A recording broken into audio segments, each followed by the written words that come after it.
Good morning, good afternoon, good evening, or much good depending on your location. Please join in the struggle to liberate our people from the contraption. Like and share videos. Today is Wednesday on Core Market. I bring good news update. I don't know why there is this political calculation against the Igbo people's quest to become president. Adolphus Wabara laments. Talking about the former Senate president of Nigeria, Adolphus Wabara said, he still can't fathom why Nigeria still don't trust the Igbo people. He said the Igbo presidency is the solution to Nigeria's problem, and that only Igbo man can fix Nigeria. That's according to this former president of the Senate, Adolphus Wabara. Yes, he is the chairman of the Board of Trustees for the People's Democratic Party, and he's saying that he's regretting that he may not live long enough to witness an Igbo individual assume the presidency in Nigeria, as he is currently 75 years. So he's saying that the only solution to Nigeria's myriad of challenges, problems bedeviling it, is Igbo presidency. Look at his statement. Quote, I may not be alive to see an Igbo man become president of Nigeria. It's so painful, and it gives me concern. I don't know why Nigeria does not seem to have trust in us. But the fact remains that an Igbo man can fix Nigeria if given the opportunity. But unfortunately, some forces seem not to be comfortable with this. The Igbo man has proved his mettle and thrives virtually in every field of human endeavor, yet Nigeria does not believe in allowing him to come to power. There is no doubt we will make Nigeria great if allowed to be president. It's only when an Igbo man becomes the president of this country that we can right all the wrongs stagnating Nigeria. An Igbo president will not behave like Buhari or Asiwaju. We are not tribalistic. An Igbo man will deny himself or his brother a position if that position is not justifiable. End of quote. This is true. He is arguing that, look, for Nigeria to make any headway, the Igbo man must be put at the forefront. He must be at the driver's seat. That's the only headway for Nigeria. And that is obvious truth being stated by this former Senate president. Not because he's an Igbo man, but because he stated the obvious, the reality, the fact, the undeniable fact. Yes, that statement is unarguable. So, but because Nigerians feel that, the Igbo man is wise, let him be at the back seat. Let us show them pepper. Let us show them that, we are stronger. We can manipulate political engineering in Nigeria.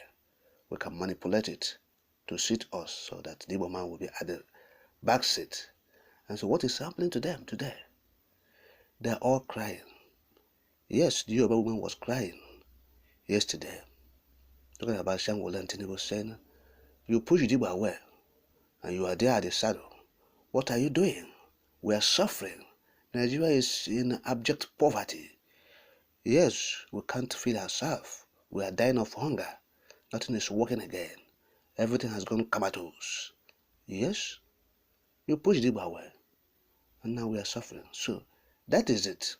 So this man, talking about Adolphus Wabara, he argued that this approach he is advocating, talking about a 6-year solution.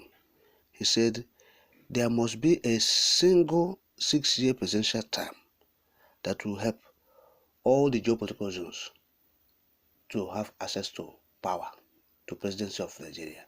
And so he's advocating for that. Yes. He said every region has competent hands to rule Nigeria. And therefore, Nigerians must give the Igbo man the chance to become the president of Nigeria.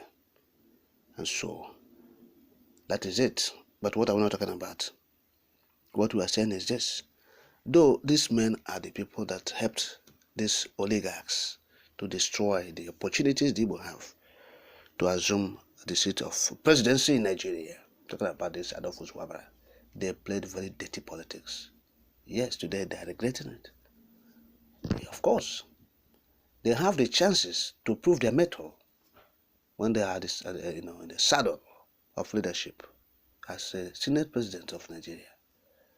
So, but they just blew the opportunity away, and today they are crying. Of course. So the same thing applicable to those who are still playing the politics today. They feel that, oh, because they are, they have the opportunity to be in one position or the other.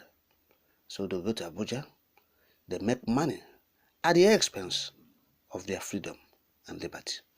And tomorrow, when all the world will be, will filter away, they will start, so they are regretting this and that. So the point is this: the Igbo man is no longer interested in the presidency of the Nigeria. The Igbo man is talking about his freedom. So that one has gone. The era of clamoring for presidency is over. Nobody is talking about that. It has been overtaken by events. We are talking about freedom for the people of the Biafrans, not presidency. Who presidency help? Buhari was president of Nigeria for 8 years. Go to North. For his immediate community, Daura, not talking about Katsina, Daura, as small as that Daura. Let us go there and see the change he effected as a president for 8 years. So what are we not talking about? Even in the southeast, people are still far better than them. In the northern Nigeria, even in Daura, even in Buhari's family. So what are we not talking about? We are saying this: presidency will not do anything in the southeast. It will not change anything. If the Igbo becomes president tomorrow, oh, he will appoint the Igbo as chief of army staff. He will appoint the Igbo as police chief or the defense chief. So what next? What will happen? We are talking about fundamentals. We are talking about freedom. So to give the Igbo the opportunity to interact with the world, to interact with the international community. And that is the point. To compete favorably with their counterparts internationally and make waves. And the identity of the Igbo will be seen in the international community or in the international scene. And that's what we're saying. So people can live their life fulfilled life, and the children, unborn generation, will have access to freedom and liberty, and also have the belief that they would live their life fulfilled. That is the point. So people should stop lamenting about the inability of the Igbo man to clinch the number one seat in Nigeria. It's nothing. It doesn't mean anything. That thing is useless. So stop the lamentation. Work for the freedom of the Igbo people. That's the Biafrans. If you are 75 years old and you think, oh, you will not live long to see any more presidency, start now to plant the seed of freedom. Yes, many who started this freedom, they have gone. Yes, they have gone, and the freedom, the struggle for freedom continues. It never stops until the destination is arrived. And so that is the point. Start now to cultivate, even at old age. It's not too late. Adolf Uswabara. Cultivate for the younger generation. Cultivate for the future. Cultivate for the unborn generations. Yes, by adopting the referendum, by pushing for Biafra actualization, even at this point in your life, as well as others in the League of Wabara. We